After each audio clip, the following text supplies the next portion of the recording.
Félicitations pour cette victoire ce soir face à Rouen, une victoire on peut le dire compliquée, notamment en première période. Ouais, la première mi-temps, surtout quand on est derrière au score, j'avais demandé deux choses, c'était d'être tueur.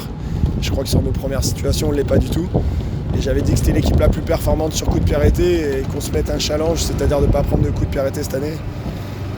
Des fois, vous avez beau dire les choses, c'est pas ce qui va empêcher que ça arrive.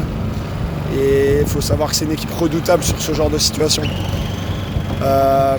Voilà, après donc ce qui a été très très important, c'est de remarquer avant la mi-temps, parce que on avait raté des occasions, on n'était pas toujours fluide dans le jeu, mais c'était important de bien finir cette première mi-temps. Et après en deuxième mi-temps, on a pu resituer certaines choses, on a pu rectifier d'autres.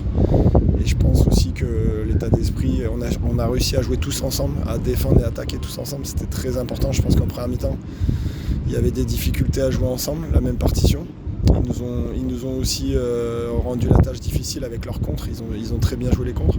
Je pense que sur la deuxième mi-temps, dans l'occupation du terrain, la possession, on arrive à prendre le dessus sur un coup de pied arrêté et sur l'accumulation des fautes de l'adversaire. Ouais, vous préférez retenir cette deuxième mi-temps finalement, c'est le sursaut un petit peu du FC Martigues en deuxième période, et vous l'avez dit, c'est plus le collectif qui a fait la différence sur cette deuxième mi-temps. Ouais, retenir le positif, c'est la deuxième mi-temps, je pense, avec cette partition collective qui a été fluide, mais je pense qu'il faut aussi retenir les enseignements de la première mi-temps.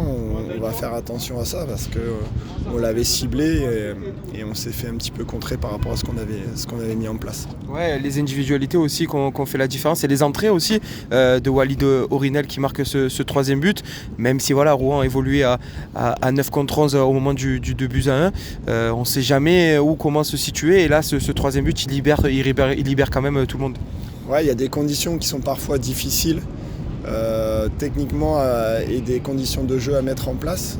Et je pense que encore plus quand vous êtes derrière au score ou que vous faites face à une bonne équipe, à un bloc, il faut avoir des individualités qui à un moment dans le collectif sont capables de débloquer la situation. Et je pense qu'Alain il nous remet bien, il nous remet sur les bons rails. Et Amine sur ce deuxième but et Walid qui vient conclure le travail. Jouer avant notamment Niort, est-ce que c'était plus un avantage ou un inconvénient ? Comment vous le voyez ? Ce que j'avais dit dans la causerie, c'était une opportunité au moins pendant 2-3 jours de les recoller.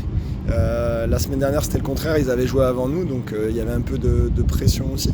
Et c'est ça qui est bien, parce que quand on voit qu'on était derrière au score et qu'on savait qu'on avait cette possibilité de les rattraper au moins pour quelques jours, il fallait, je pense qu'aujourd'hui les enjeux mathématiques deviennent de plus en plus importants. Le premier objectif, c'était l'objectif général du club, c'est se maintenir. On a 43 points de la fin. C'est pour ça aussi que je veux tirer un grand coup de chapeau à tout ce groupe et au travail qui est fait derrière. Et maintenant, on va essayer de rester en haut, de se battre avec ce qu'on met en place.